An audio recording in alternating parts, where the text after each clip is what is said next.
الحمدللہ والصلاة والسلام علی رسول اللہ صلی اللہ علیہ وسلم ومن والاہم وآلہ الطیبین الطاہرین نقیین انما یرید اللہ لیذہب عنکم الرجس اہل البیت ویطہرکم تطہیرا وصلی اللہ علیہ وسلم۔ قال اللہ تعالی اعوذ باللہ من الشیطان الرجیم بسم اللہ الرحمن الرحیم۔ اليوم اکملت لکم دینکم واتممت علیکم نعمتی ورضیت لکم الاسلام دینا۔ صدق اللہ العظیم۔ میرے دوستو بزرگوں، یہ آیت کریمہ اللہ تعالیٰ نے حجۃ الوداع میں یوم العرفہ میں میدان عرفات میں نبی کریم صلی اللہ علیہ وسلم پر نازل فرمائی۔ یہ فائنل ریزوریشن ہے۔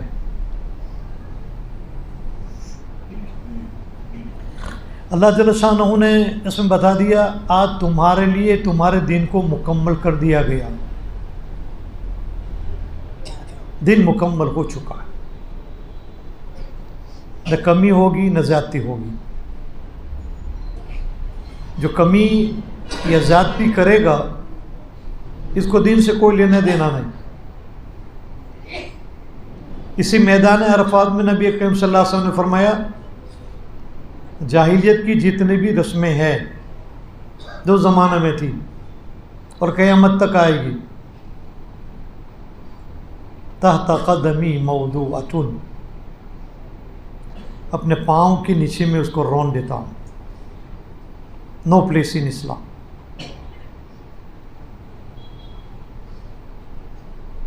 یہی سکہ رائج الوقت ہے، اور اللہ تعالیٰ نے اس کو اپنی نعمت قرار دیا۔ کتنی بڑی چیز ہے۔ وَأَتْمَمْتُ عَلَيْكُمْ نِعْمَتِي، میری نعمت تمہارے پر میں نے کامل کر دی، مکمل کر دی۔ اس کے بعد اور کیا چیز چاہیے؟ اتنی بڑی نعمت اللہ نے اپنے محبوب کے صدقے اور وسیلے اور اس کے مادھیم سے ہمیں نصیب فرمائی۔ دین ہماری زندگی میں اگر نہیں ہے تو جانور سے بدتر ہماری زندگی ہے۔ حضرت مولانا علی میاں صاحب نور المرکدو بار بار عرب ممالک میں جاتے تھے، خاص کر کے مکۃ المکرمہ، مدینہ منورہ۔ ورلڈ مسلم لیگ رابطۃ العالم الاسلامی، اس میں ایک دفتر ہے، رجسٹر۔ دنیا بھر سے جو بڑے بڑے لوگ آتے ہیں، سیاست کی لائن کے اعتبار سے، مذہبی امور کے لائن کے اعتبار سے، جس کسی لائن کے اعتبار سے، یہاں تک کہ رپورٹر، صحافی، منسٹر، اور بعض مرتبہ سعودی کی حکومت ہر سال کہیں کتنے لوگوں کو حج کے لیے دعوت دیتی ہے، اپنے خرچے پر بلاتی ہے۔ وہ رجسٹر کے اندر میں وہ اپنے نوٹ لکھتے ہیں، اس کا جب جائزہ لیا گیا کس نے کیا لکھا، کس نے کیا لکھا، یہ کرو وہ کرو، ایسا نہیں ہے ویسا نہیں ہے، ہر ایک نے اپنے اپنے اعتبار سے لکھا۔ لیکن سب سے بڑی چیز اور پسندیدہ چیز جس کو سب نے قبول فرمائی، حضرت علی میاں رحمۃ اللہ علیہ کی نوٹ تھی۔ حضرت نے کیا لکھا؟ نہ میں کل ڈرتا تھا، نہ میں آج ڈرتا ہوں، نہ مستقبل میں ڈروں گا، نہ کسی کی چاپلوسی کی نہ کرتا ہوں نہ کروں گا، جو حق بات ہے وہ کہوں گا۔ حضرت نے لکھا ہے، وہ بڑی چیز ہے لیکن میں مختصراً آپ کو کہتا ہوں۔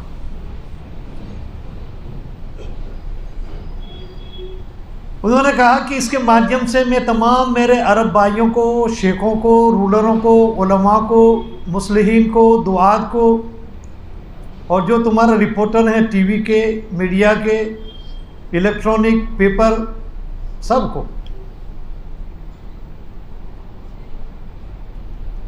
اور تم سب جگہ جمع ہو جاؤ اور مجھے موقع ملے تمہیں خطاب کرنے کا، تو میری یہی بات ہوگی اور مختصر بات ہوگی، اور وہ یہ ہے کہ اللہ نے ہمیں عزت دی، اللہ نے ہمیں فرش سے عرش اور عرش سے بھی اوپر اٹھا لیا، کوئی معمولی مقام نہیں ہے میرے بھائیو۔ اسی لیے نہیں کہ تم عرب ہو، اور وہ تو غریبی کا زمانہ تھا، ناداری کا زمانہ تھا، فقیری کا زمانہ تھا، فقر و فاقہ کا زمانہ تھا۔ آج تم جو بھی کچھ ہو اور تھے، عرب ہونے کی وجہ سے نہیں، دین کی وجہ سے۔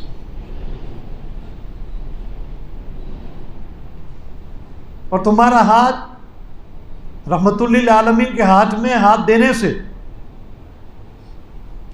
اور ان کی پیروی کرنے سے اللہ نے تم اس مقام پر پہنچایا ہے۔ تو یہ دین ہے تو تم ہو اور تمہاری عزت ہے۔ اگر یہ نہیں، تمہاری کوئی حیثیت نہیں۔ اور یہ بھی فرمایا کہ اسرائیل اور یہود اور نصارہ تمہارے حقیقت میں دشمن نہیں ہے، وہ دشمن تو ہے کہ حقیقی معنی میں تمہارا اصل دشمن تمہاری اپنی نفسانیت اور تمہاری بے دینی ہے۔ یہود اس زمانے میں بھی تھے، نصارہ اس زمانے میں بھی تھے، کفار مشرکین اس زمانے میں بھی تھے، لیکن حق پھیلتا گیا، حق پر محنت ہوتی گئی، دین زندگیوں میں آتا گیا، اور اللہ تعالیٰ نے باری باری ہر طاقت کو توڑ دیا۔ دین پر تم قائم رہو تو تمہاری ترقی اور تمہاری سرخ روئی واپس آ سکتی ہے۔ دین سے ہٹ کر جو بھی راستہ اختیار کرو گے، اس سے تمہاری کامیابی کا کوئی دار و مدار نہیں، اور کامیابی کے لیے کوئی پیشین گوئی نہیں۔ آج کے ہمارے دور میں، آج کے ہمارے زمانے میں، ہماری زندگیوں میں کتنی چیزیں ایسی ہے جو دین سے ہٹ کر ہم کرتے ہیں۔ آج مناسبت شادی کی ہے، افضل شادی کر رہا۔ آج ہماری شادیاں کیسی ہوتی ہے؟ 1982 میں بی بی سی لندن نے چاہا کہ ہمارے ملک میں دنیا بھر کی قومیں رہتی ہے اور مذہب والی رہتی ہے، ہم ان کی شادی کی پوری ایک ڈاکومنٹری بنائیں۔ یہودیوں کی شادی، کرسچنوں کی شادی، ہندوؤں کی شادی، سب کی شادی کا جائزہ لیا، ڈاکومنٹری بنائی۔ اور مسلمان کے جو بدھی جیوی تھے ان سے کہا ہمیں آپ کی بھی شادی دیکھنی ہے، کہ دیکھتے ہیں اسلام میں شادی اس کا معیار مستویات کیا ہے، آ جائیے۔ اب وہ لوگ آئے اور سب کچھ دیکھا جو کچھ ہو رہا تھا اس زمانے میں 1982 میں۔ یہ لوگ ہماری ہر چیز کی ریسرچ کرتے ہیں، غفلت میں ہم ہیں، وہ غفلت میں نہیں، وہ اپنا کام کرتے ہیں۔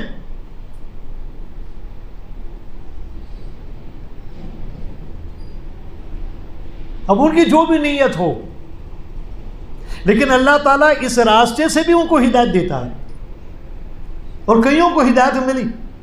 اور بعض ایسی چیزوں کے اوپر یہ لوگ بحث کرتے ہیں، کروڑوں کا خرچہ کرتے ہیں ریسرچ کے اندر، پوری ٹیم بنا کر، اب حیران رہ جاتے ہیں۔ جرمنی کا بہت بڑا سائنٹسٹ ابھی مسلمان ہوا، اس نے اپنی ڈاکیومنٹری میں، اپنے رپورٹ میں بتایا، جب اس سے پوچھا گیا کہ بھائی آپ مسلمان ہوئے تو اس کی وجہ کیا، اس نے کہا میں قرآن پاک کا ابیاس کر رہا تھا، اسٹڈی کر رہا تھا، اولڈ ٹیسٹامنٹ کا کیا، نیو ٹیسٹامنٹ کا کیا، سام آف ڈیوڈ کا کیا، ویداس کا کیا، اواستا دساتی جو پارسیوں کی کتاب ہے اس کا کیا، ٹاؤ جو چائنا کا بڑا مشہور پنڈ گزرا ہے، ابھی تو اس کے فالوز کم ہے، ٹاؤ اور ٹاؤزم، رجنیش کا بھی کیا۔ پھر اخیر میں اسلام کی اسٹڈی پر آیا، اسٹڈی کرتے کرتے، تفسیر پڑھتے پڑھتے سورہ کہف پر پہنچا۔ اب کچھ چیزیں ایسی ہیں جو ہمارا ان کے بیچ میں مشترک ہے، تھوڑا تھوڑا کچھ فرق ہے، کئی چیزیں ایسی ہیں۔ کہف واقعہ اولڈ ٹیسٹامنٹ نیو ٹیسٹامنٹ میں بھی ہے، اس کا ٹائٹل ہے 7 سلیپرز، 7 سونے والے، ہم کہتے ہیں اصحاب کہف۔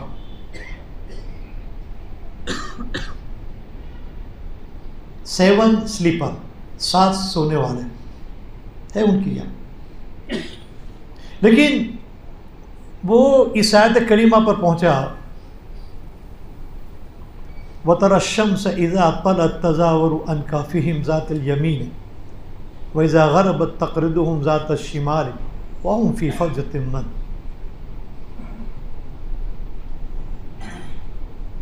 ایک کہف والے جو سوئے ہوئے تھے، تو آفتاب جب طلوع ہوتا تھا، غروب ہوتا تھا، تو دونوں وقت میں اللہ تعالیٰ نے ایسا نظام کر دیا تھا کہ اس کی شعاعیں، اس کی گرمی، اس کے اثرات ان لوگوں پہ نہیں پڑتے تھے۔ اہل کتاب تو ہے، اللہ کی قدرت میں مانتے ہیں، انبیاءوں کے معجزوں میں مانتے ہیں، اولیاء کی کرامتوں میں بھی مانتے ہیں۔ تو اس نے کہا چلو ٹھیک ہے، اللہ کی قدرت ہے، اس نے نوازش فرما دی، اس میں بحث نہیں ہے، ہم مسلمانوں سے بحث نہیں کریں گے۔ پھر دوسرے نمبر کی بات کے اوپر آیا وَتَحْسَبُهُمْ أَيْقَاظًا وَهُمْ رُقُودٌ وَنُقَلِّبُهُمْ ذَاتَ الْيَمِينِ وَذَاتَ الشِّمَالِ، کہ وہ لوگ جو سوئے ہوئے تھے غار میں 309 سال تک سوئے رہے،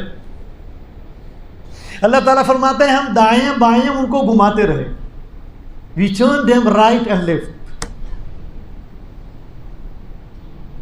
خود فزیشین تھا، فزیولوجسٹ تھا، کیمسٹ تھا، بڑا ماہر تھا جرمنی کا۔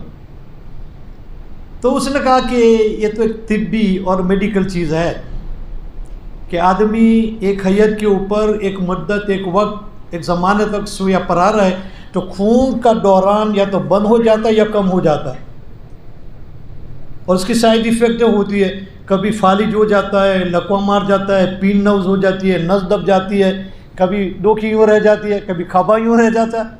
ایسا ہوا ہے، ہمارے ساتھ بھی ہوا۔ ڈاکٹر کے پاس گئے تو انہوں نے کہا کہ کچھ بھی نہیں، ایک طرف آپ سوئے رہے، اس کا اثر ہے، بس سیک کرنا، اس کا کوئی علاج نہیں ہے۔ وہ کہتا ہے 309 سال تک ایک حیت پر یہ سوئے پڑے رہتے، تو جب بیدار ہوتے تو ایک طرف کا ان کا حصہ فالج مار جاتا، لکوہ مار جاتا، ارتھرائٹس ہو جاتی، بدن میں چاندی پڑ جاتی، یا زمین بدن کو کھا جاتا۔ اور آج بھی ہسپتال میں جو بڑی مدت کے بیمار لوگ ہیں، ٹرمینل ایل، تو گھنٹوں گھنٹوں کے اوپر ایک مقرر کے اوپر دائیں بائیں ان کو گھماتی رہتی ہے نرس، اسی لیے۔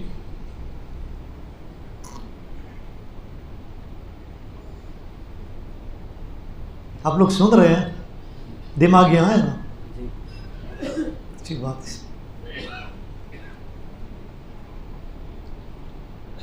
تو اس نے کہا یہ ایک میڈیکل چیز ہے، طبی چیز ہے۔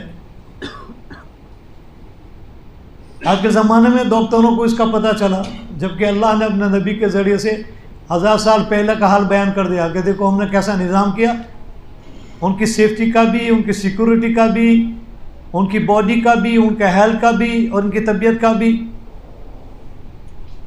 چلو یہ طبی چیز ہے، میڈیکل چیز ہے، وہ سمجھ گیا، کوئی بات نہیں۔ لیکن جو تیسرے مرحلے کے اوپر آیا تو وہ کنفیوز ہو گیا۔ میں نے ہمارے بعض ائمہ سے بھی رجوع کیا، ان سے پوچھا، تو وہ بھی کہتے ہیں حضرت ہمیں بھی یہ معلوم نہیں، لیکن اس پر ہمارے آج تک کوئی تحقیق نہیں ہوئی، وہ تحقیق کر کے ہمیں دیتے۔ ہمارا کھویا ہوا انمول موتی اللہ ان کے ذریعے سے تلاش کرا کر ہمارے پلیٹ میں رکھتا ہے، اور ابھی تک ہم سوئے ہیں، IPL کے شکار ہیں، T20 کے شکار ہیں، ایشیا کپ کے شکار ہیں۔ اب کل تو پورے ہمارے گجرات میں جو پوسٹ مارٹم ہوا، آئے ہیں گیم بگاری، آئے ہیں گیم بگاری. بھائی کسی نے کوئی گیم نہیں بگاری ہے، ہمارے اعمال بگڑ ہیں، اسباب کچھ بھی بنتے ہیں. ابھی بھی چلتا ہے یہی ہے. اور جتنی پالیٹکس گاؤں میں چلتی ہے شہروں میں نہیں چلتی، کیونکہ شہر والوں کو وقت ہی کہاں ہے بیچاروں کو.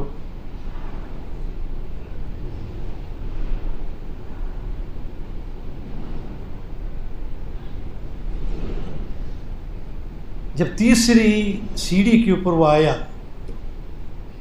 مولانا آپ اچھی طرح سے سننا، یہ آپ کے لیے علمی چیز ہے.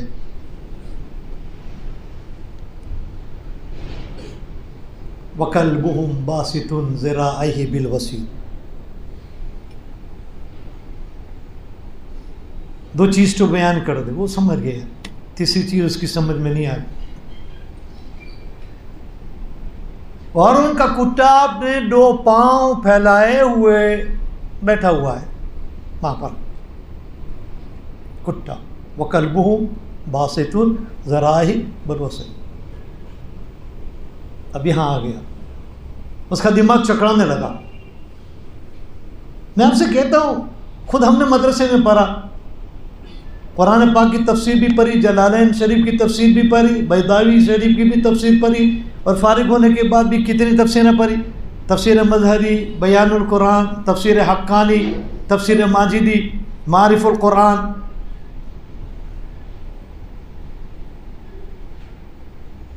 ہم نے آج تک کہیں پر بھی اس بحث کے اوپر کسی مفسر کو روشنی ڈالتے ہوئے نہیں دیکھا، نہ سنا، نہ پڑھا. اگر آپ لوگوں نے پڑھا ہو تو ماشاءاللہ جزاک اللہ، لیکن میں نے نہیں. اس کا دماغ چکرانے لگا، وہ بیٹھ کر سوچنے لگا کہ انسانوں کے لیے اللہ نے اتنا بڑا نظام کیا کہ 309 سال تک دائیں بائیں اس کو گھماتا رہا. اب اس کی جو بھی شکل ہو، چاہے فرشتے متعین کر دیے ہوں، وہ گھماتے پھراتے رہے، یا طبعی طور پر کروٹیں لیتے رہے. جیسے ہم بھی رات میں سوتے ہیں تو کوئی فرشتہ آ کر کروٹیں نہیں بدلتا، ہم ہی بدلتے ہیں نیند میں، یوں یوں یوں گھومتے رہتے ہیں دائیں بائیں. لیکن جب کتے کی بات آئی، کتے کو نہیں گھمایا. سمجھ میں آیا؟ کتے کو گھمایا؟ اس کی گھمانے کی بات ہے قرآن میں ہے، حدیث پاک میں ہے، کوئی صحیح روایت بھی ہے. میں اس کو کہلوا رہا ہوں، یہ آپ کے امام. تو جو عوارضات انسان کے لیے وارد ہو سکتے ہیں، جو بیماری، جو تکلیف، جو پریشانی، جو سائیڈ ایفیکٹ ان ساتھ سونے والوں کو پیش آ سکتے تھے، کیا کتے کو نہیں آ سکتی تھی؟ وہ بھی تو جان ہے. زمین اس کی چمڑی کو کھا جائے، ایک طرف فالج ہو جائے، لکھوا مار جائے، پن نوز ہو جائے، چھانی بھر جائے. انسانوں کو دائیں بائیں گھمایا، کتے کو کیوں نہیں؟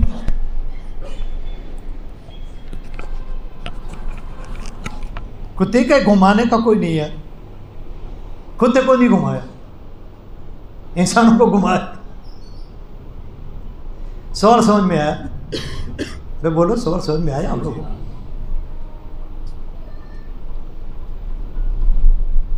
وَرَضِيتُ لَكُمُ الْإِسْلَامَ دِينًا، اسی دین سے میں راضی ہوں اور میں راضی ہو جاؤں گا، اللہ کہتا ہے. اتنا بڑا دین دیا، کتنی بڑی چیز. اللہ تعالیٰ کیسوں سے کام لیتا ہے، ہم سوچ بھی نہیں سکتے.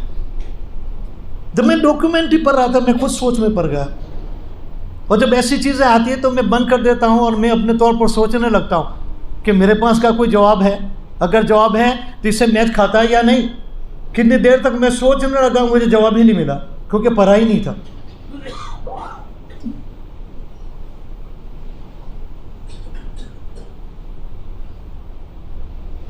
وَكَلْبُهُمْ بَاسِطٌ ذِرَاعَيْهِ بِالْوَصِيدِ. کتا 2 پاؤں پھیلائے بیٹھا ہوا ہے، اس کو نہیں گھمایا. ابھی حیران رہ گیا. اب مانو گے نہیں، ہزاروں لاکھوں جرمن مارک جو ہمارے لاکھوں روپیہ ہوتے ہیں، کروڑ تک بھی پہنچ جائے، ایک ٹیم اس نے خریدی صرف کتے کا ابھیاس کرنے کے لیے. کتے کا DNA، کتے کا بلڈ سیمپل، کتے کا یورین سیمپل، کتے کی ہگار اور پاخانہ اور سٹول کا سیمپل، اس کے بالوں کا سیمپل، اس کے جسم کی تھوڑی تھوڑی چیزیں کاٹی اور اس کا سیمپل، اور انسانوں کے ساتھ اس کا سیمپل، دونوں کو موازنہ کر رہا ہے. آخر کیا بات ہے؟ انسانوں کو الٹ پلٹ کرنے کی ضرورت پڑی جبکہ کتے کو نہیں، اور کتے کو بھی کچھ نہیں ہوا.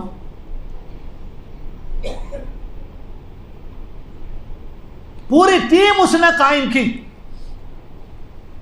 اور تمام کا ڈاٹا کلیکٹ کرنے کے بعد اس ریسرچ کے اوپر آیا کہ اللہ تعالیٰ نے ہر جان کے اندر میں، چاہے انسان ہو، چاہے جانور ہو، چاہے پرندہ ہو، چاہے مچھی ہو، گلینس رکھے ہوئے ہیں. گلینس گجراتی میں کہتے ہیں گرنتھی. بعض چیزیں اللہ تعالیٰ نے انسان کی سسٹم میں ایسے رکھے ہوئے ہیں کہ انسان سو بھی جاتا ہے، انسان غفلت میں بھی رہتا ہے، انسان کا انٹینشن بھی نہیں ہوتا ہے اور چیزیں آٹومیٹک ہوتی ہیں. ہمارا کھانا پچتا ہے، ہم کچھ نہیں کرتے، بس اللہ کا نظام ہے. سر میں درد ہے اور ڈاکٹر نے آپ کو پیراسیٹامول دے دی، تو کیا آپ سر کے اوپر گھسو گے؟ آپ کیا کرو گے؟ بولو نہیں. پیراسیٹامول آپ کو ڈاکٹر نے دے دی، درد تمہارے سر میں ہے، آپ کرو گے کیا؟ آج زور سے بولو یار، ہم تو گھر کے آدمی آپ کے ساتھ کھل کے بات کرتے ہیں. اب جب وہ ہم کھا جائیں گے یا نگل جائیں گے یا پی جائیں گے تو کہاں جاتی ہے؟ سر میں جاتی ہے، پیٹ میں؟ پیٹ میں جاتی ہے. اب نہ وہاں کمپیوٹر ہے، نہ سی سی کیمرہ ہے، نہ کسی سپروائزر کو رکھا ہوا ہے، نہ کوئی میڈیکل ایکسپرٹ بٹھایا ہوا ہے. اب یہ سر کے اوپر اس کے انگریڈینٹس کو، اس کے مادے کو کیسے بیچ کر سر درد کو ختم کرتا ہے؟ وہ ایک آٹومیٹک اللہ کا نظام ہے جو ہر جان میں اللہ نے رکھا ہے. بس یہ جائے گا خون کے ذریعے سے اور سر درد بند ہو جائے گا، کمر کا درد بند ہو جائے گا. انفیکشن ہو چکا ہے تو اینٹی بایوٹک دی جائے گی. اب اس کو کیا معلوم کہ اس کی دار میں انفیکشن ہے، گلے میں ہے، پاؤں میں ہے، کہیں پر رسی پکی ہوئی ہے، بس وہاں جا کر وہ کام کرتا ہے. یہ اللہ کا آٹومیٹک نظام ہے. یہ گلینس اللہ نے ہر جان میں رکھا ہے، لیکن ہر ایک کے گلانس ڈفرنٹ ہے. اگر سردی ہے تو آپ کو سویٹر پہننا پڑے گا، آپ کو رات کو بلانکٹ اوڑھنا پڑے گا، اب اے سی نہیں چلاؤ گے. اب باہر کے جانور اور پرندے کو دیکھو، کچھ بھی نہیں ہے. اب مائنس کے اوپر بھی جاتے ہیں، سائبیریا میں ہے، کینیڈا میں ہے، اسکیمو میں، تو وہاں کی جو جیوات ہے، اسکیمو کے یہاں رینڈیئر ملتے ہیں، شیل نام کی مچھلی ملتی ہے. تو یہ اتنا سخت برف باری وہاں پر ہوتی ہے تو نہ تو وہ کوئی تاپرا کرتے ہیں، نہ آگ جلاتے ہیں، نہ ان کے پاس ہیٹر ہے. اور یورپ امریکہ میں گھر گھر میں ہیٹر ملے گا، روم میں ہیٹر ملے گا، سینٹری ہیٹر ملے گا، گاڑی میں ہیٹر ملے گا، آفس میں ملے گا، کمپنی میں ملے گا، ہر جگہ پر ہیٹر ملے گا. ان کے پاس کوئی ہیٹر نہیں. اللہ نے ان میں ایسے گرین رکھے ہوئے ہیں کہ اپنے بدن کے اندر میں گرمی کو یہ خود جنریٹ کرتے ہیں. اگر -40 ٹھنڈی اور برف باری پڑ رہی ہے، یہ اپنے اندر میں ایسی ہیٹ پیدا کرتی ہے کہ اس ٹھنڈی کا یہ کٹ کر دیتی ہے. یہ اللہ کا نظام ہے، اللہ چلاتا ہے. پورے بحث کرنے کے بعد، محنت کرنے کے بعد، ریسرچ کرنے کے بعد اس کنکلوژن کے اوپر آئے کہ کتے میں، اس کے جسم میں، اس کی چمڑی میں اللہ نے ایسے گلینس رکھے ہوئے ہیں کہ اگر قیامت تک بھی اگر یہ سویا پڑا رہے، بیٹا پڑا رہے ایک ہی حیت کے اوپر، تو یہ عوارضات اس پر نہیں آئیں گے جو انسان پر آتے ہیں. شرط یہ ہے کہ وہ زندہ ہونا چاہیے، مرا ہوا نہیں. مرا ہے تو بات ختم ہو جائے گی کیونکہ نظام ختم ہو جاتا ہے. یہ گلینس اللہ نے اس میں رکھے کتے میں. 309 سال کے بعد جب وہ اٹھے، ساتھ صحیح سالم تھے اور کتا بھائی بھی برابر تھا، کچھ بھی نہیں ہوا. آپ اندازہ لگاؤ میرے بھائی، دوستو، بزرگ اور میرے عزیز، میں کہیں اپنے جیسے حضراتوں سے پوچھوں گا کہ کتے کے بارے میں ایسا کیوں نہیں ہوگا. میں صاحب کئی خبر نہیں ہے، ہم کئی پڑھےلو نہیں، بس اللہ میں معاملہ ہے، آپ نے چھوڑی دیا ان کو ہارو. آپ اس سے اندازہ لگاؤ اللہ نے کتنا بڑا دین دیا. ایک کتے کو بٹھا کر رکھنا، اس میں بھی اللہ کی کتنی بڑی حکمت. وہ اپنی حکمت بالغہ سے پورے نظام کو چلا رہا ہے جس کا ہمیں اور آپ کو یقین تک نہیں آتا اور ہم سمجھتے تک نہیں ہے. تو اللہ تعالیٰ نے یہ دین جو دیا ہے اس کو اپنی نعمت قرار دیا. یہ کتنی بڑی دولت ہے. اگر شادی نہ ہوتی تو پورے دنیا کے اندر میں انسانوں کی جو آبادی ہوتی اس کی حالت کیا ہوتی. اللہ کے نبی علیہ الصلوۃ والسلام نے فرمایا النکاح من سنتی، یہ میری سنت ہے. تو بات وہاں سے چلی تھی کہ بی بی سی لندن والوں نے مسلمانوں سے کہا کہ تمہاری شادی ہے تو ہمیں بلانا، ہمیں بھی ڈاکیومنٹری بنانی ہے اور کمپیریزن کرنا. پوری ڈاکیومنٹری بنا لی. ہم جانتے ہیں ہماری شادیوں میں کیا کیا ہوتا ہے، الا ماشاء اللہ. پوری ڈاکیومنٹری بنا لی، ویڈیوز نے بنا لی. پھر جب اس سے پوچھا بھائی ہماری شادی کیوں لائے گی، اس نے ایک چیز کہی کہ تمہاری شادی مین و ان میں نے دیکھی، اور افسوس اس بات کا رہا کہ تمہاری شادیوں میں 2 چیزوں کو چھوڑ کر کوئی بھی اسلامی چیز نہیں. 2 چیزیں اسلامی ہے، باقی سارے خرافات ایسے ہیں کہ تم لوگ ہمیں بھی لیڈ کر سکتے ہو، ہم بھی تمہارا مقابلہ نہیں کر سکتے. کہ وہ دی چیز کون سی ہے جو اسلامک ہے؟ کہ ایک تو خطبہ مسنونہ جو ہمارے امام صاحب پڑھتے ہیں، خطیب صاحب پڑھتے ہیں، خطبہ مسنونہ. اور دوسری چیز ایجاب و قبول، نکاح توہا و قبیلتا، اس کے بعد سے لے کر اس سے پہلے سے لے کر تا تم نے ہمیں بھی شرمندہ کر دیا. ہم دنیا کو بتا بھی نہیں سکتے کہ واقعی میں تمہارا نبی نے ایسی شادی کی، کیا واقعی میں تمہارا نبی نے ایسا نکاح پڑھوایا، کیا واقعی میں مسلمانوں کی شادی ایسی ہوتی.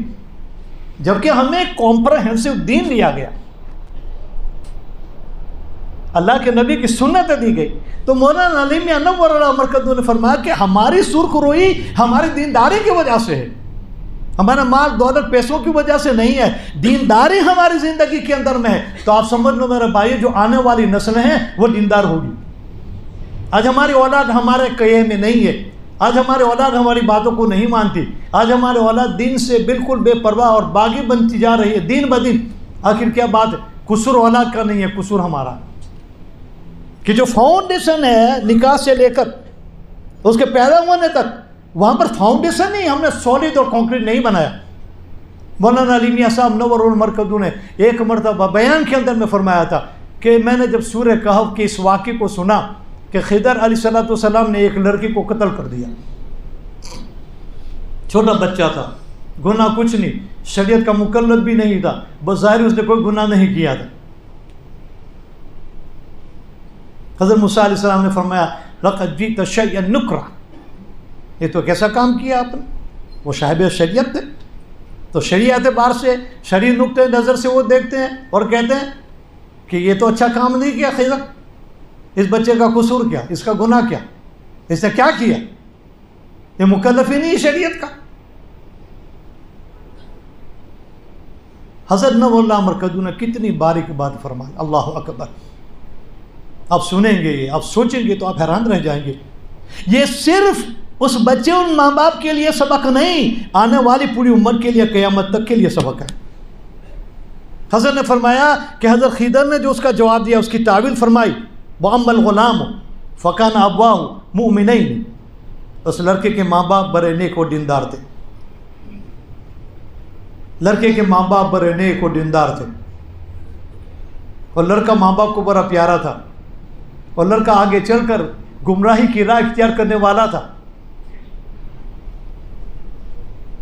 فَخَشِينَا أَن يُرْهِقَهُمَا طُغْيَانًا وَكُفْرًا. سرکشی اور کفر کے اوپر وہ لڑکا چلا جاتا.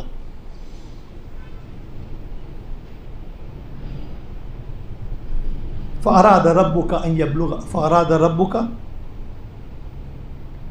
اللہ تعالیٰ نے حکم دے دیا کہ اس بچے کو قتل کر دو، اس کو مار دیا.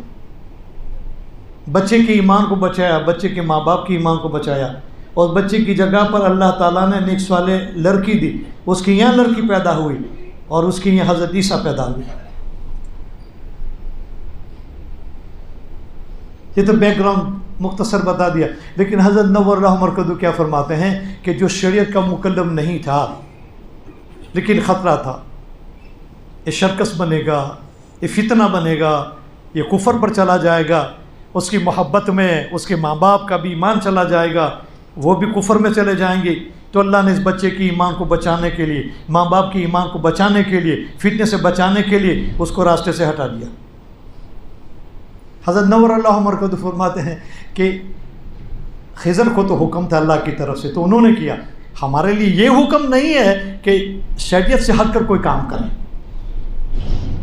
شریعت سے ہٹ کر ہم کوئی کام نہیں کر سکتے, لیکن شریعت مطہرہ کی حد میں رہ کر, اس کی مریادہ میں رہ کر اور اس کے اندر میں رہ کر ہمارے یا جو بھی فتنہ اور فساد پیدا ہو سکتا ہے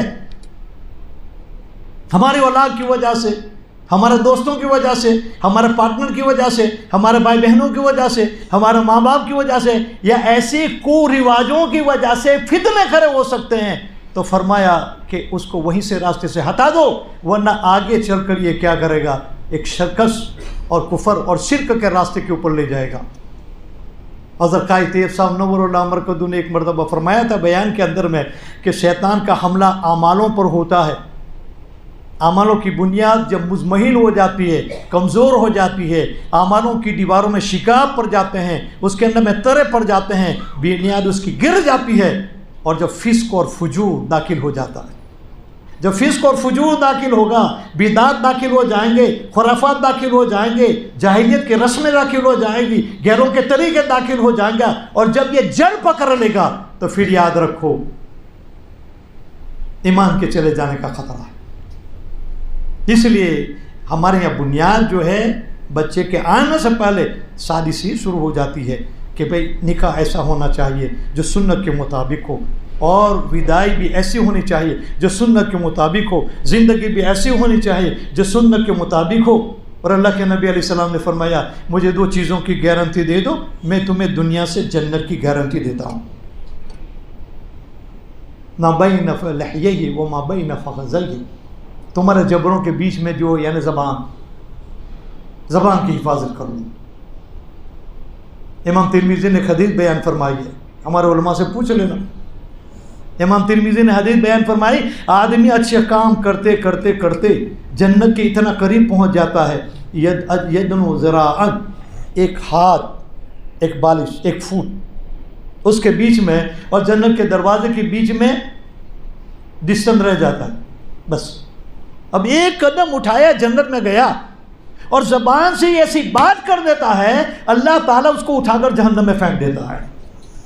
جنت کے قریب پہنچا ہوا زبان کی حفاظت نہ کرنے کی وجہ سے جہنم کا ایجنٹ بن جاتا ہے. اسی حدیث پاک میں دوسرا ٹکڑا نبی کریم صلی اللہ علیہ وسلم نے فرمایا کہ آدمی گناہ کرتے کرتے کرتے جہنم کے اتنا قریب پہنچ جاتا ہے کہ 1 فٹ یا 1 ذراع یا 1 قدم کی دوری پر ہوتا ہے بالکل.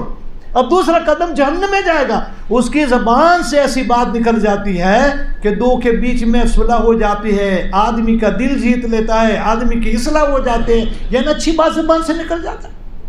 اللہ جہنم کے دروازے سے ہٹا کر اس کو جنت میں داخل کر دیتا.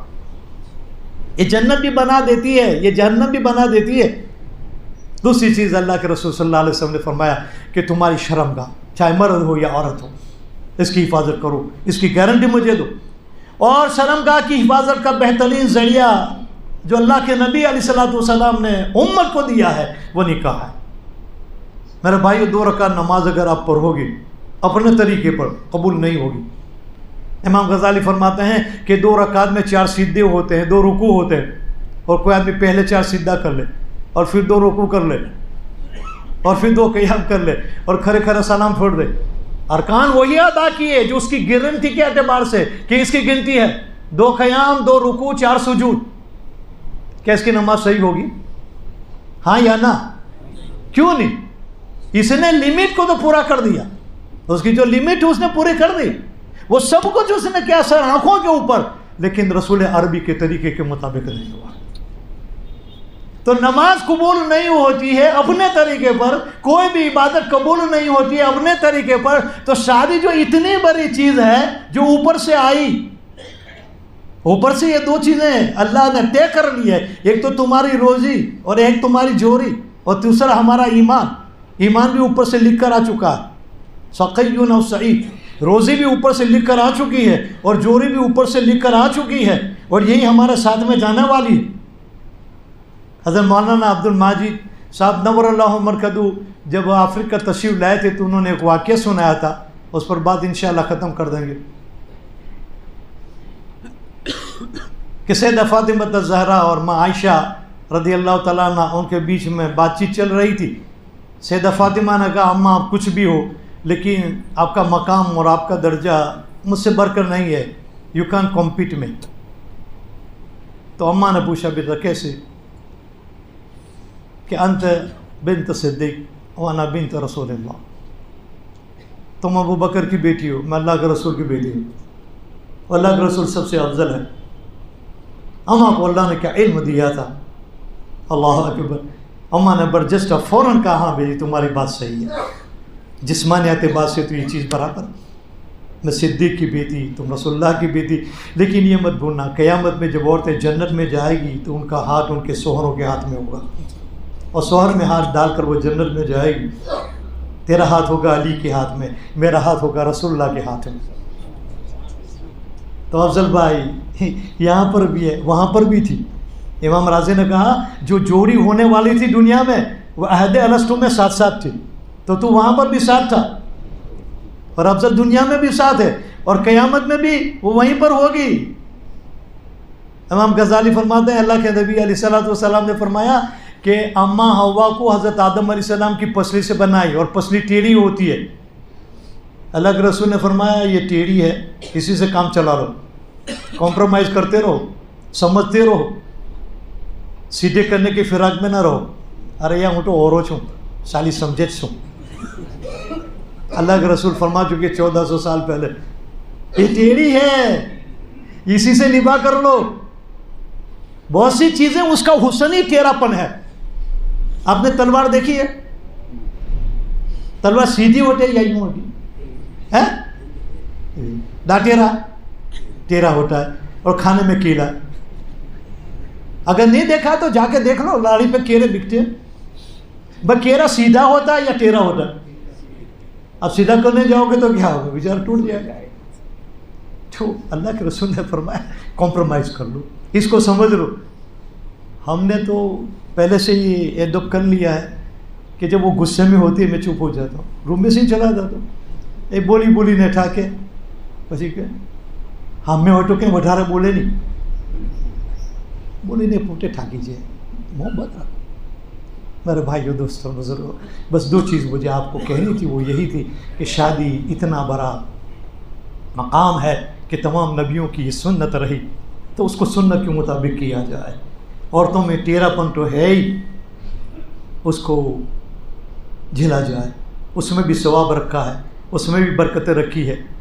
حضرت شیخ الکبیر حضرت احمد رفاعی رحمۃ اللہ علیہ اپنے زمانے کے بہت بڑے ولیوں میں گزرے ہیں. ہمارے علماء ان کی تعریف, ان کی ہسٹری بیان کریں گے آپ کو. بغداد کے ایک بہت بڑے عالم, بہت اچھے آدمی ان کے پاس آیا, کہا مجھے حضرت آپ سے بیعت ہونا. کہا کہ اس وقت بغداد میں بڑے بڑے صلحاء ہیں, اکابر ہیں, اولیاء, مجھ میں ایسا کیا رکھا مجھ سے بیعت ہونا چاہتا. تو اس نے کہا حضرت میں نے بیعت ہونے سے پہلے استخارہ کیا کہ یا اللہ اس وقت یہاں پر تیرے بڑے بڑے برگزیدہ بندے ہیں, بڑے بڑے اولیاء ہیں, زہاد ہے, عباد ہے, نہ معلوم جن کی بنیادوں پر کیا کیا ہو جاتا ہے. مجھے ایسا دکھا جو تیرے نزدیک بڑا مقبول ہو, محبوب ہو, مقرب ہو. تو کیا دیکھا تو نے؟ کہ میں نے یہ دیکھا آپ اس زمانے میں مقام صدق پر ہو. مقام صدق جن کے امام ابو بکر صدیق, اس لیے ہم کہتے ہیں صدیق اکبر, ہر دور زمانے میں ایسے رہیں گے. تو میں نے کسی کو نہیں پایا عرب میں, عجم میں, شمال میں, جنوب میں, مشرق مغرب میں نے آپ کو پایا. آپ مقام صدق پر ہو. کہا ٹھیک ہے بیٹھو گے. آتا جاتا رہتا ہے, استفادہ کرتا رہتا. ایک مرتبہ ان کی بیوی اتنے غصے ہوئی, اور یہ جان کر بھی کہ گھر میں اس کا مرید ہے اور بڑا معتقد ہے. اتنا ہی نہیں, روایت کے اندر میں آیا کہ وہ کراٹھی جو ہم جلاتے ہیں نا, اس زمانے میں چولہے میں جلاتے رہے, کپانی کراٹھی, ٹوینی کراٹھی, وہ کراٹھی جو جلانے کے لیے ہوتی ہے, ان کراٹھیوں سے حضرت کی پٹائی کر رہی ہے, اور حضرت کھڑے ہیں, مار کھا رہے ہیں, اور وہ نہیں کھائے. یہاں ہم چھلک جائیں گے, وہ مار کھا رہے ہیں, ایک لفظ تک نہیں کہا. اب مرید کی غیرت جوش میں آئی. حضرت جب آئے تو کہا حضرت یہ پیسوں کی تھیلی ہے, آپ کو نذرانہ ہے، آپ کو میں ہدیہ کرتا ہوں کہ بیٹا کس لیے؟ کہا دوسری شادی کر لو، اس کو لپٹ دو، اس کو تین پار کر دو۔ ارے میرے سامنے جب تمہاری یہ حالت ہے تو آپ اکیلے ہوتے تو اکیلے میں آپ کے ساتھ کیا معاملہ ہوگا؟ اچھی لڑکی سے شادی کر لو، یہ آپ کے ولیمہ کے، شادی کے، مہر کے پیسے ہیں۔ آپ مقام صدق پر پہنچ سکتے ہو، آپ پہنچ سکتے ہو۔ میں کوشش کر رہا ہوں، پھر بھی اورا والا خون ہے، کبھی کبھی یہاں آ جاتا ہے، کیا میں آپ کے سامنے کھل کے بات کرتا ہوں۔ اللہ ہمیں بھی ہدایت دے، آپ کو بھی ہدایت دے۔ حضرت نے اس سے پوچھا بیٹا تو نے مجھے کس مقام پر پایا؟ کیا مقام صدق پر؟ کہ اس وقت اس مقام پر ہے پوری دنیا میں، پورے برہمانڈ میں؟ کہا کہ کوئی نہیں ہے۔ کہا کہ اس کی وجہ اس کے جھیلنے کے اوپر ہے۔ میں نے اس کو صبر کیا، میں نے ٹالریٹ کیا، میں نے بردباری کی، اتنا سب کچھ کرنے کے بعد بھی میں مسکراتا ہوں، میں خوش ہوں، میں نے کسی شکایت نہیں کی، نہ اس کی ماں سے، نہ اس کے باپ سے، نہ اس کے بھائی سے، نہ اس کی بہن سے، نہ اس کے خاندان والوں سے، اور کبھی تانا تک نہیں دیا، کبھی تھریٹ نہیں کیا، کبھی اس کو میں نے یہ نہیں کہا تین پار کر دوں گا، ابھی بول دوں گا، ابھی میں لکھ دوں گا، نہیں۔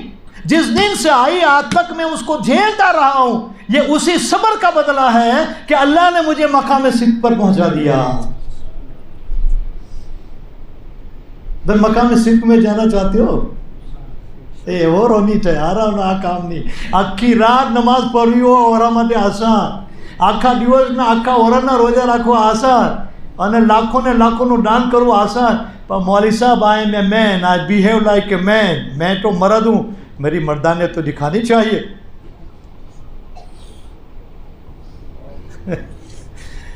افضل بھائی کہاں ہے؟ آپ مقام صدق پر پہنچ جاؤ گے انشاءاللہ تعالی۔